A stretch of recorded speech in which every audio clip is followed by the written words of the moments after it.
Assalamualaikum warahmatullahi wabarakatuh. Perkenalkan, nama saya Lisa Setiawati dari Program Studi Pendidikan Sejarah Angkatan 2019. Di sini, saya akan menjawab pertanyaan UHAS mata kuliah perkembangan peserta didik. Yang pertama, jelaskan pentingnya mempelajari pertumbuhan dan perkembangan peserta didik bagi seorang guru. Sebagai seorang guru, hendaknya memiliki pengetahuan yang luas mengenai perkembangan anak atau peserta didik. Seorang guru juga berperan aktif dalam pembentukan karakter anak.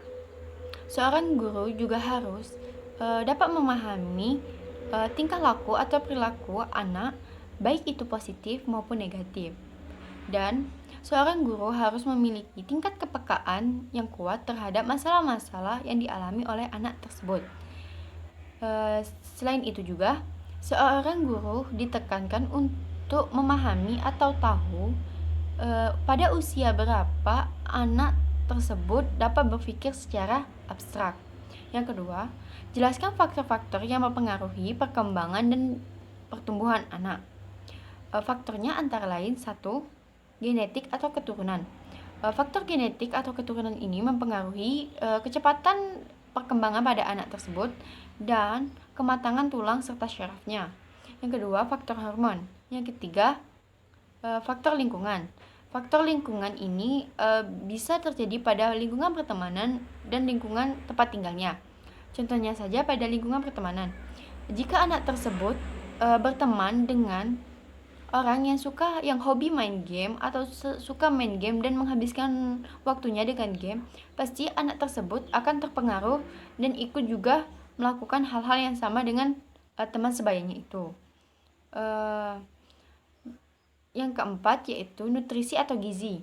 Nutrisi atau gizi ini sangat penting bagi pertumbuhan seorang anak, karena dengan makanan yang sehat, bergizi, dan memiliki nutrisi menyebabkan perkembangan anak secara cepat tanggap.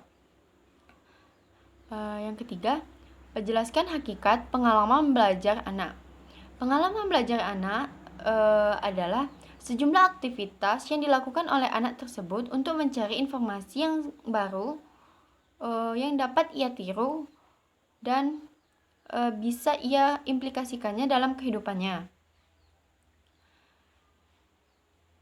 Yang keempat, deskripsikan secara singkat kaitan antara pertumbuhan fisik atau jasmani dengan perkembangan intelektual anak. Pada masa usia sekolah menengah, pada saat itu anak memasuki pada masa remaja atau pubertas. Meskipun perkembangan kepribadian anak pada masa sebelumnya banyak, tetapi pada masa remaja dapat berubah menjadi pada masa dewasa. Nah, pada masa ini, anak sudah tahu bagaimana, dapat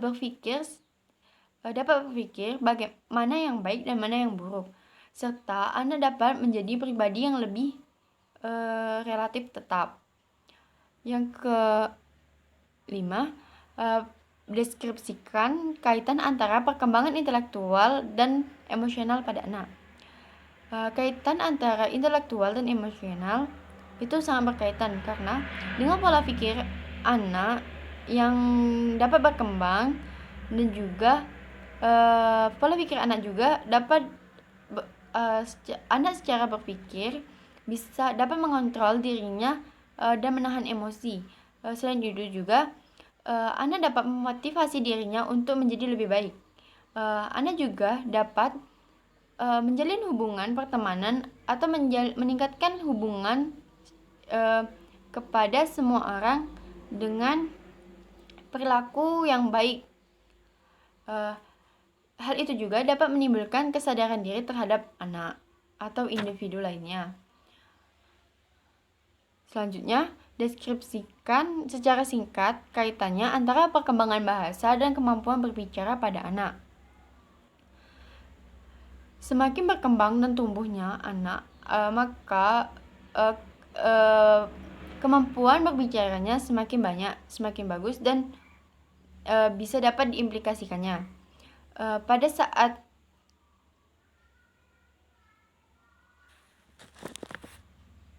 anak mulai mampu memahami bahasa melalui lingkungannya. Bahasa mulai berkembang dari tingkat yang sangat sederhana menuju tingkat yang bahasa yang kompleks. Anak juga dapat berbicara atau anak juga dapat berbicara melalui ekspresi mimik wajahnya sebagai alat komunikasi. Alat komunikasi bicara juga dapat dilakukan secara gerakan atau isyarat. Bahasa juga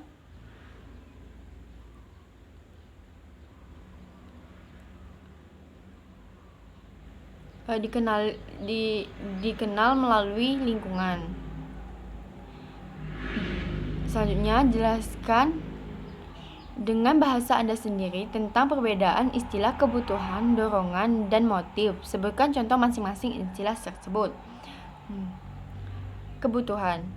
Kebutuhan ini merupakan segala kegiatan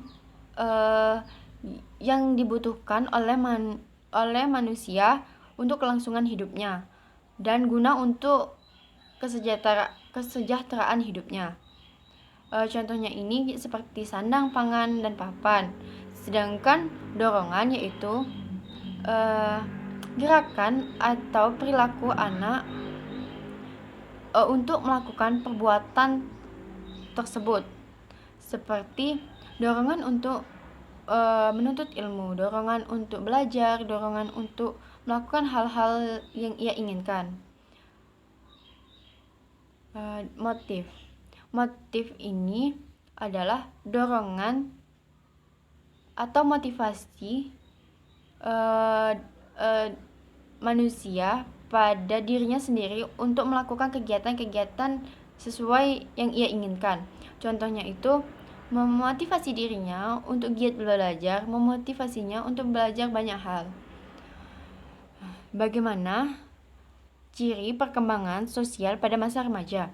Ciri perkembangan sosial ini ditandai dengan ciri perkembangan sosial pada anak remaja ini adalah mereka mencari identitas diri mereka, berkembangnya fisik dan fisikis mereka, serta sosialisasi yang luas, serta mampu menjalin hubungan pertemanan yang baik. Dan kadangkala remaja ini mementingkan pertemanan daripada keluarga, dan juga dapat menimbulkan pertentangan antara anak remaja tersebut dengan keluarganya. Sekian, terima kasih. Wassalamualaikum warahmatullahi wabarakatuh.